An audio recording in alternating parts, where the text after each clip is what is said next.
Hi, I hope you and your families are doing well. I'm going to jump right into this video today, and I hope it will be a blessing to you in your life and to your future marriage, and for some, possibly a re examination of your current marriage. God is a God of order in everything He does, including marriage. For those of you who are just waiting for God to present your marriage to the public for all to see, you have work that you are required to do until the public reveal about your marriage actually takes place. As I have stated in another past video, you are learning to leave to cleave even though you are still waiting. Leaving to cleave does not start when the pastor says, I now present Mr. and Mrs. So and so. It has already started. Listen, if God spoke to you and confirmed this is your woman or this is your man that I'm giving you to take care of, the leaving to cleave has begun. Matter of fact, while you are actually watching this video at this very moment, you are in the process of leaving to cleave. So I want you for a moment to open the door to all those closed off life closets you have shoved so much stuff in. I want those closed off closets. I want you to open that door and start to deal with those messes now that you are ready. Let me repeat, ready. So when your wedding day comes and your beautiful wife is standing by your side and your handsome husband is standing by your side, you will be ready. You will be ready. All of those messes are in the process of being fixed. And for most of them, they should already be fixed. Okay. So even on your wedding day, and your wife and your husband, they're standing beside you. Although you may not be able to hear the sound of heaven on your wedding day, trust me, heaven will also be rejoicing. And if you can imagine with me on your wedding day with your new wife or husband standing at your side, if you all look up and take a glance, possibly at the ceiling of where your wedding location is, there will also be angels clapping and rejoicing and looking down at the both of you, smiling. And if you possibly invite me to your wedding, let me tell you, you know what the thoughts are going to be going on in my head? Look what the Lord has done. So I am looking forward to the public reveal of your marriage. Now that you have taken a little bit of a look in your life closet because you already know the message you need to fix, all those messes that you never dealt with, you have to begin to deal with them so that you can successfully get ready to leave to cleave. Listen, even if you're choosing not to fix your messes, you think your contribution is going to be associated with the fact that you are delaying your marriage. So you're not wanting to fix your mess can actually be a contribution as to why your marriage has been delayed. I don't want you to think that everything has to be pristine, right? But you have to be in agreement with God that whatever the thing is that you need to fix is indeed going to be fixed and that you're going to accept responsibility and to begin to fix it. Some things may not be entirely fixed, as I mentioned earlier, on your wedding day, but your agreement and responsibility should be rock solid that you are committed to getting this thing across the finish line so it can be fixed once and for all. Okay. So today, one of those things we all, including myself, must make sure we have in order is how God views the actual order within a marriage. And I'm going to touch on some of the things that bring disorder when God's marital order is not honored. If I can use a metaphor of the stethoscope, I like to help this metaphor bring a visual to you. Okay, so for those of you who may not know what a stethoscope is, it is a medical device used to amplify sound in a patient's lungs, their intestinal tract, and heart. It's not painful to use a stethoscope, and the stethoscope is used outside the body to detect any possible internal problems and also to give you a clean bill of health as well. So although it's not painful to utilize the stethoscope, the results of utilizing that stethoscope can reveal some painful internal things that you ultimately have to deal with. The stethoscope allows medical professions to hear things from inside your body that are good and things that may be bad, as I mentioned earlier as well. So today, this marriage order I am talking about is regarding your ability to hear from God when it comes to your wife or husband.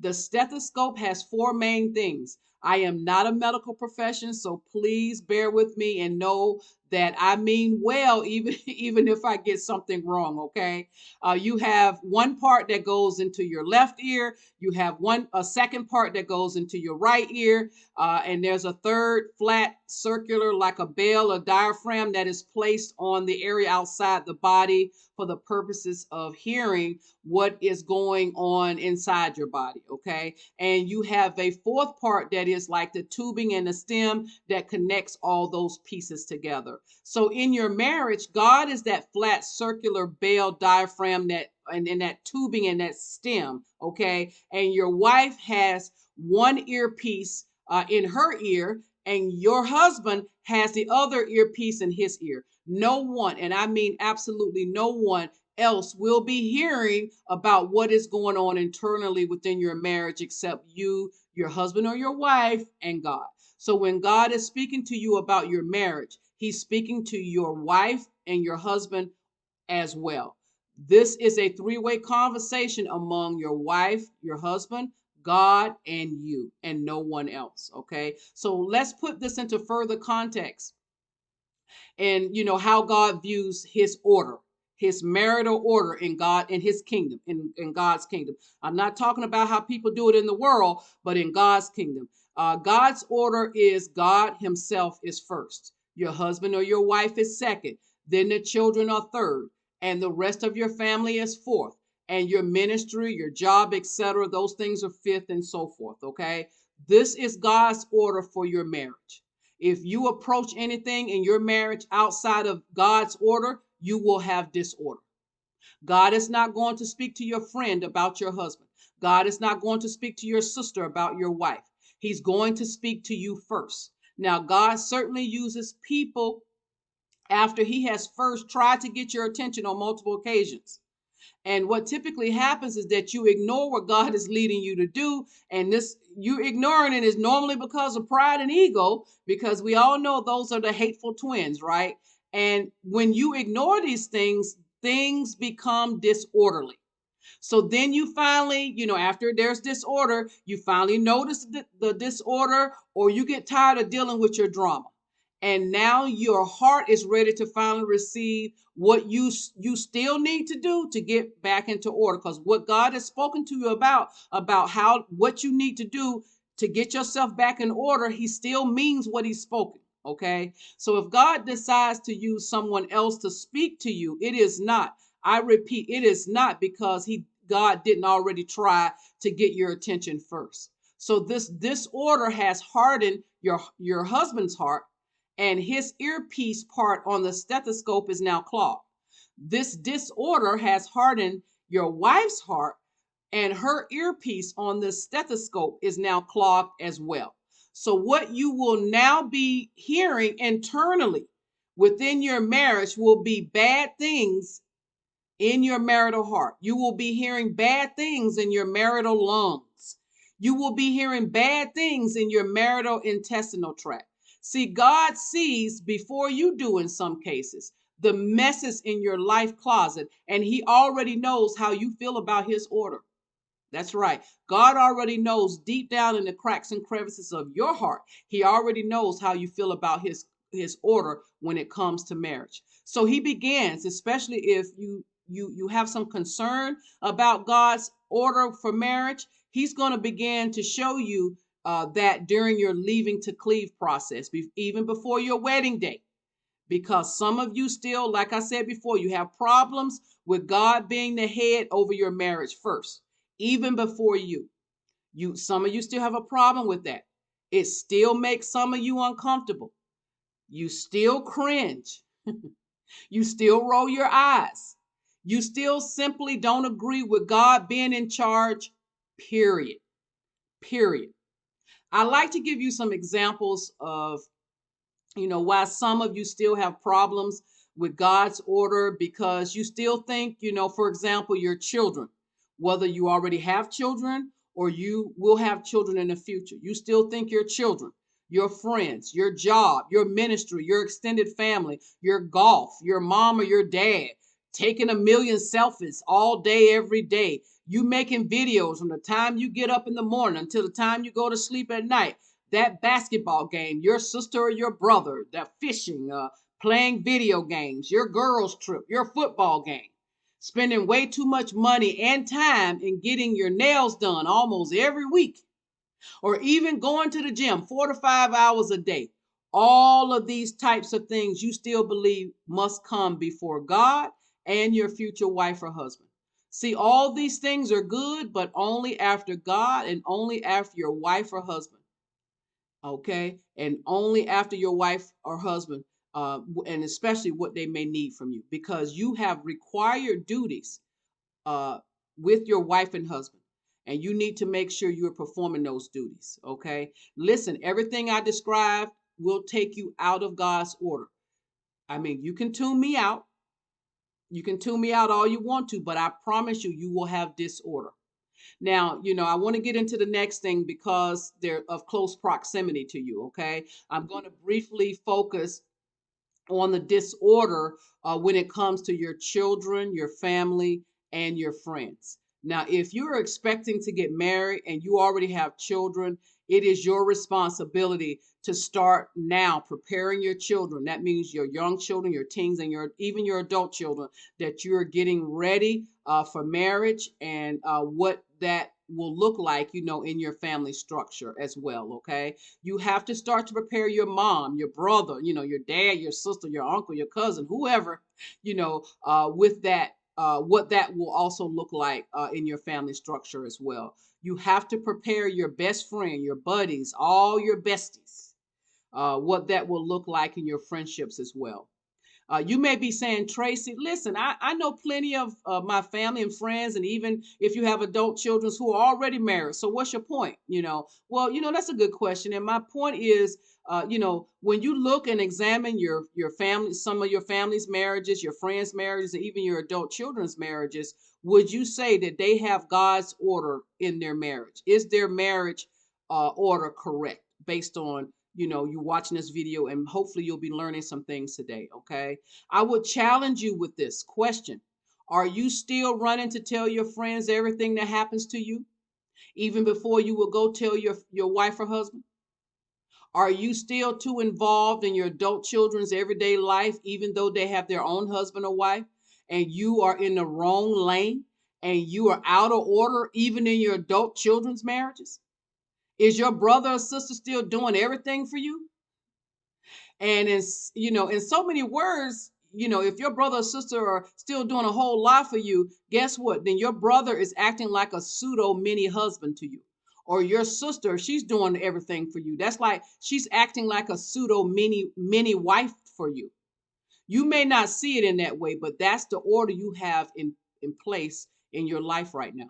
So you can only imagine when your God ordained and confirmed husband or wife comes into your life, your mini husband, your mini wife, your friends, or you still running to tell your adult children everything that happens to you, or this is going to create a gigantic problem because people are going to feel that their order in your life, like they've been so used to this for a long time, they've been used to this order. Right now, you got your wife or your husband coming into the picture, and now if you don't fix this little mess, your mini wife and your mini husband and all your friends and your adult children, they're going to feel like they're being kicked to the curb, and you no longer need them to help you. And, especially if you still feel like you got to go run and fix everything in your adult children's lives, you're going to start to feel like they don't need you anymore. Okay. So you can see how this can go both ways. And you know what? At this point, let me just say this. If you have adult children who are married, learn to stay in your lane. And I mean that with much love and grace. Your son now has a wife.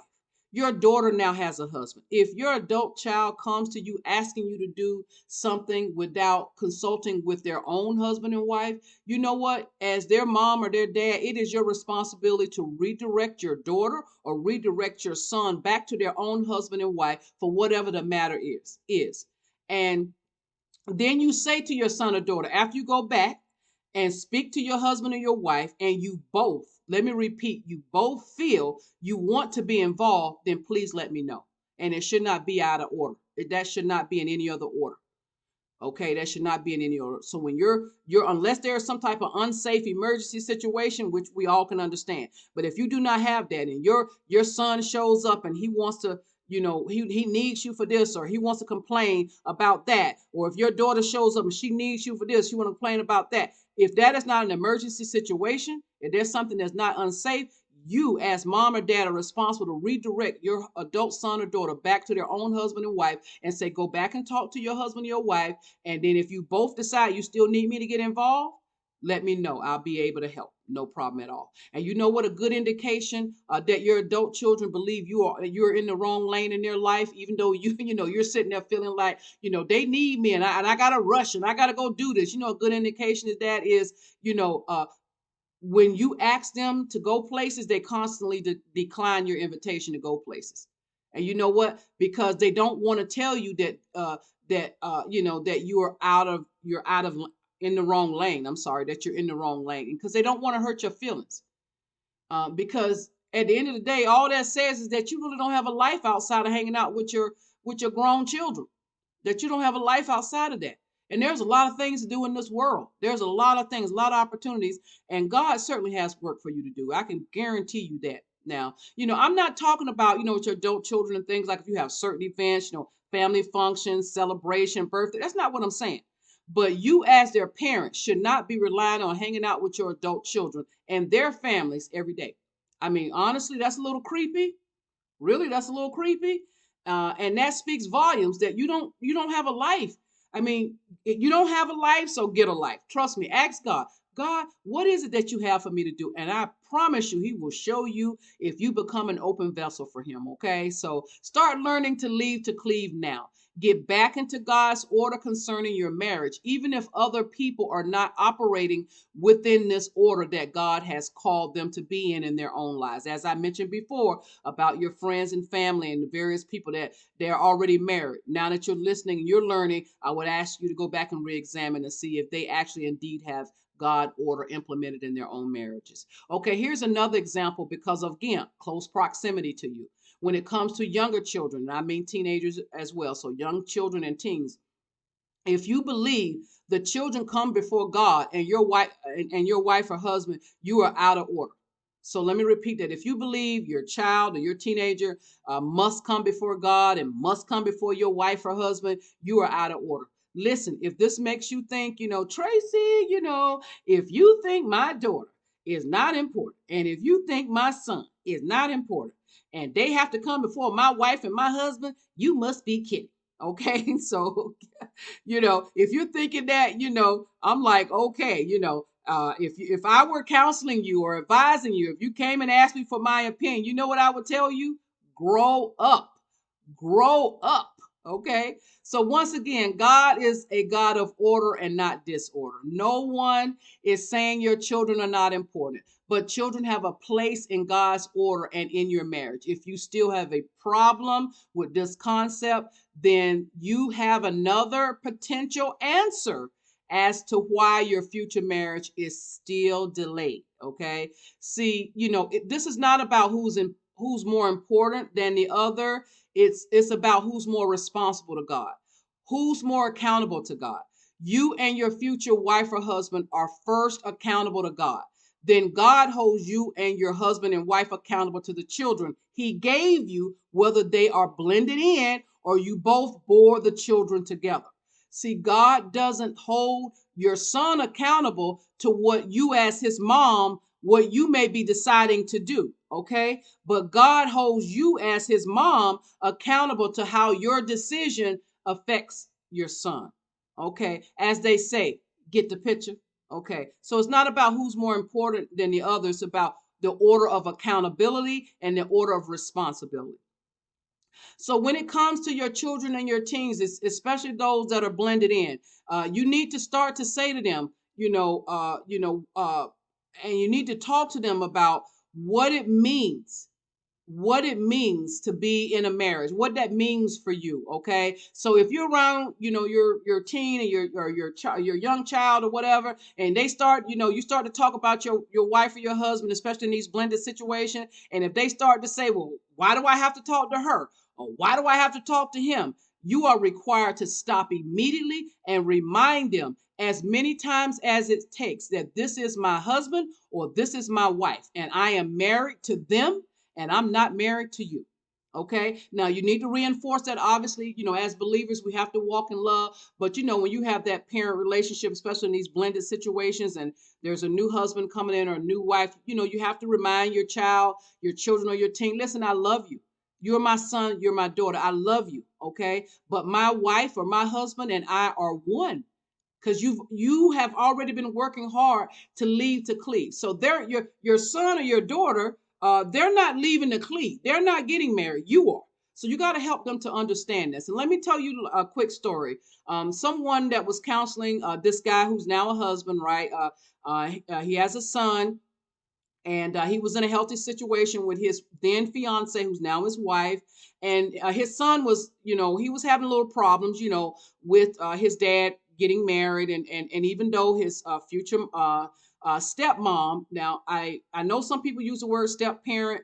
I have some thoughts about that verbiage, but I know everybody's a little different. Okay, but just for the purposes of explaining the story, his stepmom, she was, wanting to create a healthy environment, being patient and walking through. But the son, he just continued to have problems, because whether you recognize it or not, fundamentally, your son or your daughter fundamentally want you to get back with their mom or want you to get back with their dad. Fundamentally, they want that. They may not say that, and they may even act like they may have chosen a side, like, I want to be with you and I don't want to be with her. I want to be with her and I don't want to be with him. Whatever it may be. Fundamentally, under all of that baggage, because that's baggage in your child, they fundamentally still want you to be with them. Fundamentally, okay. So, but this guy, he started to implement this thing. I mean, no one counseled him on this, but he just started because he was dedicated and committed to want to not only learn how to be a leader in the home, but he wanted to make sure his son knew, like, nothing changes between us. Matter of fact, we're adding and getting better.